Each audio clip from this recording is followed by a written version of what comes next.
So even in your mind, your thoughts, your emotions, your compulsions as to what you like, what you don't like, whom you love, whom you don't love, this is all by memory, isn't it?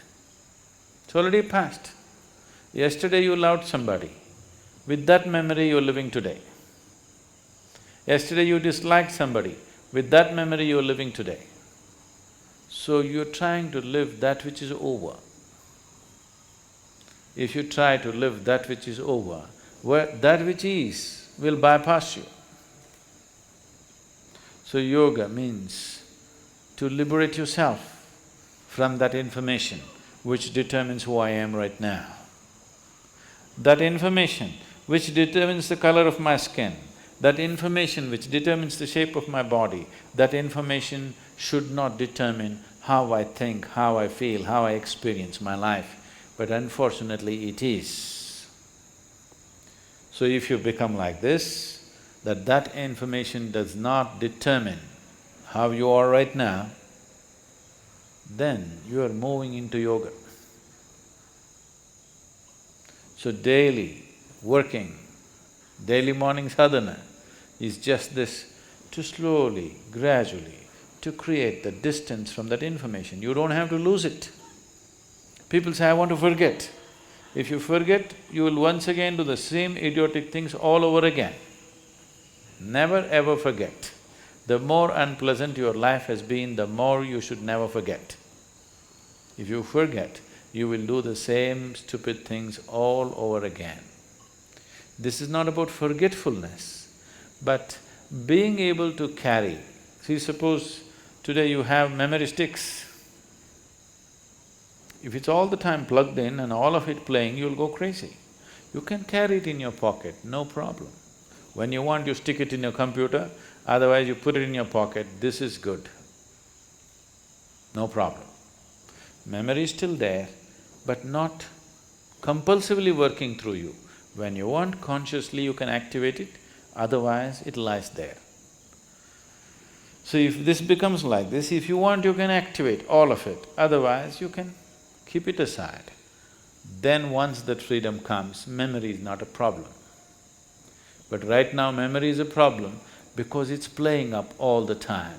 Yesterday's love, yesterday's dislike, everything is determined who you are today. It will not allow you to experience what is today. It will not allow you any possibility of life, it will just keep on, you are like a broken record, just going on the same thing. I dislike this person, I dislike this person, I dislike this person. Only yesterday you disliked him. Today it's not necessary to dislike him. Yesterday he was doing something, we disliked him. There is no need to dislike him today, but the memory is playing up and saying, I dislike him, I dislike him. Whether you like him or you dislike him, both ways, it is an old record playing, which will not allow you any perception. Unless you begin to perceive life in larger and larger doses, there is really no experience of life, just mind playing over and over, same record. So yoga means breaking this cycle, and nature will not release you from that, just like that. It needs a certain amount of work. If you want to be just like that released, then you have to release yourself from the body itself. Staying in the body, which is the way it is only because of its memory, and not being a part of that memory. It is the foundations of information that we carry which has constructed this body the way it is. To live in it and not to be off it will not come easy. I'm not saying it's difficult, but it needs to be worked at.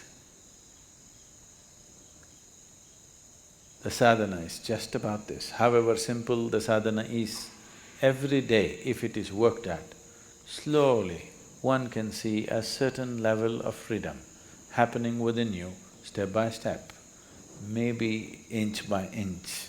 maybe micromillimeter by a micromillimeter, but nobody can say it is not releasing you. It will slowly release you. If you want to go rapidly, a lot more to do. You don't mind going slowly, something to do. So tomorrow morning sadhana.